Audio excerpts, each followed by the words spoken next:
Traralgon Station is the last Mikey-operated station on the Gippsland Line, although the train line does continue onwards towards Barnsdale for reserved trains, but a lot less often. The Gippsland Line is a bit of an oddity itself, being the only line which is not named after its terminating station, but rather just named after the greater area which the train line runs through. Still, the station itself is fairly decent. It's got two platforms, although I don't believe the second platform is operational yet. I've never seen it in operation.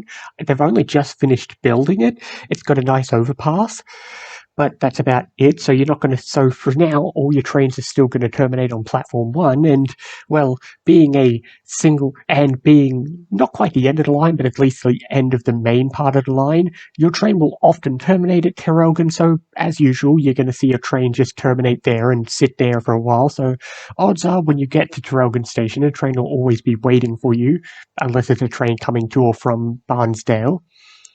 But the station itself, it's fairly decent, long platform. It can fit 6 cars or 3 cars, usually just 3 cars. But still, the Gippsland line has had a lot of work done recently. Not only did Traralgon get a double platform, but some of the other stations have gotten a double platform, which now results in the train line getting 40-minute frequencies instead of 60 minutes, which is actually impressive, putting the Traralgon line ahead of some instances like frickin' Bendigo or Ballarat on occasion. Not always, but sometimes. Puts it on par with the Hurstbridge line, which is funny enough. But still, it's a pretty standard station at first, but then you go inside the building and it's fairly spacious, but with nothing in it. The building just has a big giant ramp, so it looks like it's a big inside, but that's about it. There's not much seating area. It's just, here's a big building. It's got your customer service desk and your toilet, so what else do you really need? But that's fine.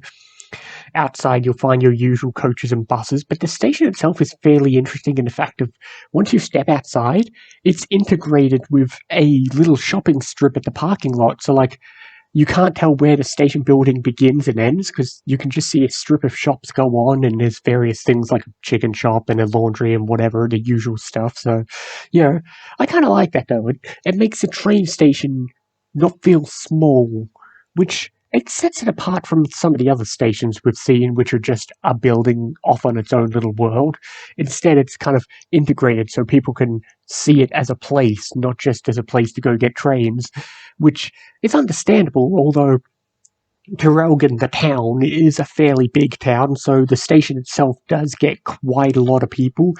Traralgon's a fairly decently sized town, not as big as, say, Bendigo or Geelong, but honestly quite big, and being the biggest in the quote Gippsland area, so the train line itself gets fairly decently well spread out patronage, since Traralgon's fairly big. You've got other places like Morwell, Moe, Warrigal, Druin, which all get fairly decent amount of people.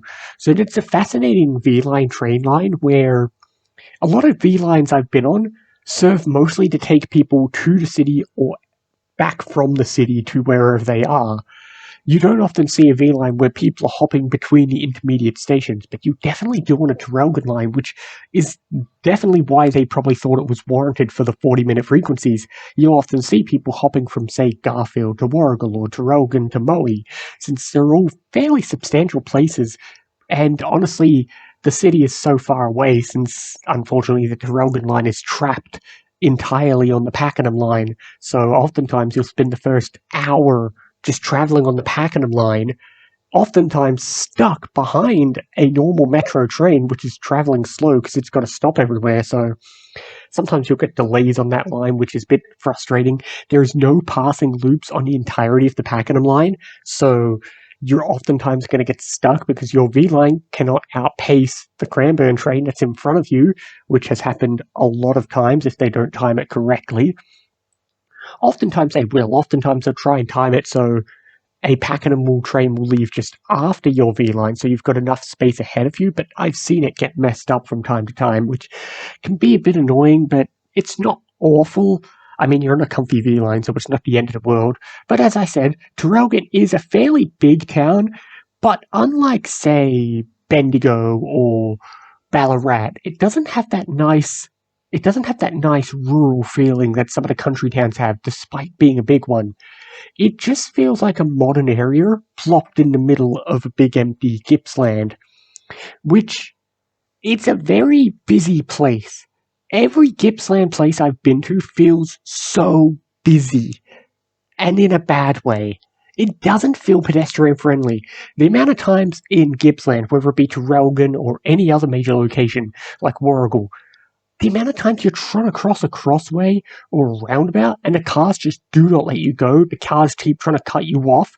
Like most other country towns, I've gone to them and the cars are friendly. They'll let you go. They'll take their time. Everyone's nice and friendly. I don't get that vibe from Traralgon. You would think, oh, it's a far off place, but like Gippsland feels like its own little world. It's a shame too because the line is nice. It's got lots of nice towns, but some of the bigger towns like Traralgon, they just don't capture that friendly feeling that you'd get from say Ballarat or Bendigo. But maybe that's just me, but maybe that's just personal bias a few times I've been there, so I don't know. But the good news is, if you do go to that big town and you want to get away from the hustle and bustle of the normal boring streets, just to the east of the station is a very nice parkland. Weaving its way through the entire town of Traralgon is a Traralgon Creek, and there's a parkland just east of the station centered around that creek. It's a very nice park too. Lots of paths to walk down. So if it's a nice day, walk down it. Very good views. You can look at the creek. There's a nice little stage thing. I wonder if they ever do events there. But more importantly, if you follow the path, you'll find a train-themed park. At this train-themed park, they run miniature train tracks with miniature trains. Only about once a month on very select days do they have these miniature trains running, but I imagine it's a fun event. I've never been on them, but I've seen them. They're fun, and even if the mini trains aren't running, it's still nice to kind of wander around, to look at this mini train platform, these mini tracks, the old station building with the old signage. It's a nice little thing. So if you're somebody who obviously enjoys trains and you're thinking, gee, why should I come to Traralgon? You can still come here to look at the park and see the mini train station and see all the train themed stuff there. So that in itself is worth seeing because honestly, like I said, the Traralgon journey, it's got its own unique charm of you're trapped on the Pakenham line, which isn't always the best because you get slow movement. Then the Traralgon line, the Barnsdale line is fairly busy, so it can be good because it's not a complete middle of nowhere. Some small towns, some big towns. It's a fairly diverse town. It's a fairly diverse line, I mean, so it's a good journey. You come up to Traralgon, see the park. If you find a good day, it's a very pleasant walk. And being a nice park, you don't hear the hustle and bustle of the town. But if you're somebody who wants a bit of both, you've got proper town. It's a huge town. A decent amount of people live there. So to them, this is a normal town. But then you've still got somewhere nice to go. You know, it's nice that the park is right near the station. It's a short walk, so it's still worth seeing. But at the same time, it's not like some regional towns where it's got a nice thing to see, but then the town is empty. You get best of both worlds. You want a big town? Traralgon's still got all the usual shops you could ever need. But if you want a nice park, the park is there too. And the train line is a decent train line to ride. And the station is nice. Like from the outside, it's a good, nice building. It doesn't look like a train station, but it's still decently built. I do like that structure where from the outside it's a nice row of shops, but then it's still got that modern train style feel with a mixture of both new and old. Like from the outside, it looks both a mixture of old and a mixture of new. It's got some of the new signage.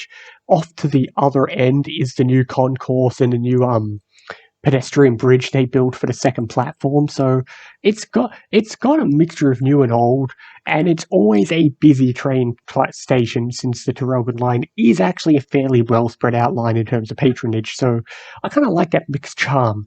It doesn't have that because it's integrated with the shops. It doesn't have that usual station feeling. It's got this nice kind of arched roof, but then you go in and it's weird dark ramp, and then you go in and you've got the nice normal platform, which is fairly decent, plenty of shelter, fairly long platform, and it's basically the end of the line, unless you count the Barnsdale line, from which you need obviously reserved tickets, but otherwise, yeah, it's a decent station.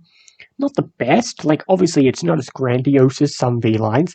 It's not tiny, so it doesn't have the novelty of being tiny. But it's built for practicality, but without being boring, if that makes sense. Like, the outside isn't boring, and it doesn't have that dull modern charm. It feels.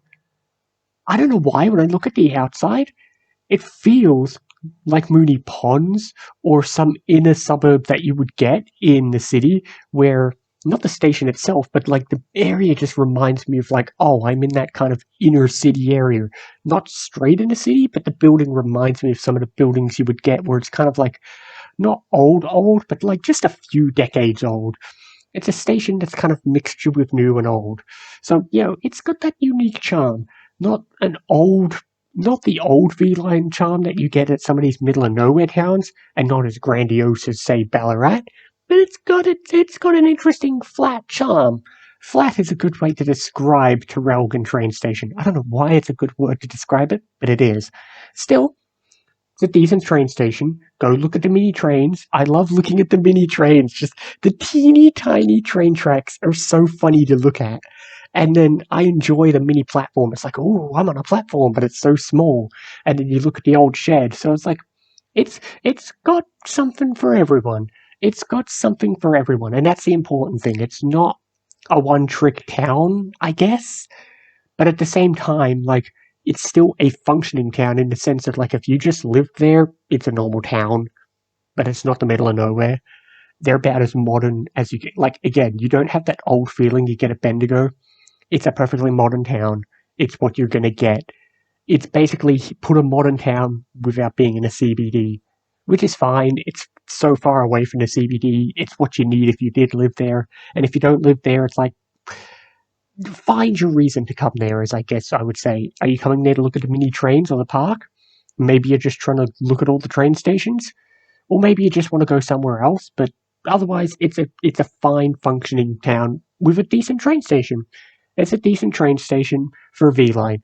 Not grandiose, not small. It's just kind of, this is what you get when you make modern V line for towns that are big. That's what I call it. Modern V line for towns that are big.